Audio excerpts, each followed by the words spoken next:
Hi friends, నా పేరు తిరుపతి. ఇక్కడ చూస్తున్నారు కదా, మన ఛత్రపతి మహారాజ్ శివాజీ విగ్రహం ఉంది. దాని పక్కనే మన గల్లీ పోరగాళ్ళు పెట్టారండి వినాయకుడు.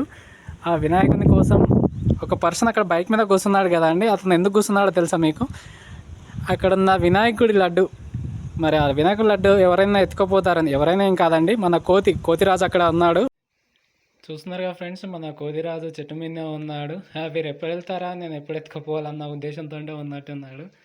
అలాగే ఉన్నారు చూడండి. ఇక లాభం లేదురా భయ్, వీళ్ళతోటి కాదు అని చెప్పేసి ఇక నేనే వెళ్ళిపోతా అన్నట్టుగా వెళ్ళిపోతున్నాడు. చూడండి ఎలా వెళ్తున్నాడు. అతను ఎత్తుకపోతాడేమో అని చెప్పేసి ఇతను ఇక్కడ కావాలి ఉన్నాడు. చూడండి, అతను అలానే చూస్తున్నారు కదండి. అతన్ని ఇక్కడ కిరాణా షాప్ ఉంది.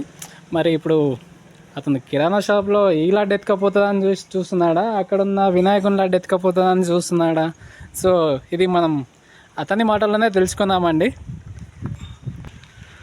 Hi bro. హాయ్. ఇక్కడ కూర్చున్నది లడ్డు ఎత్తుకపోనీక, మరి లడ్డు కావాలి కూర్చున్నారా మీరు?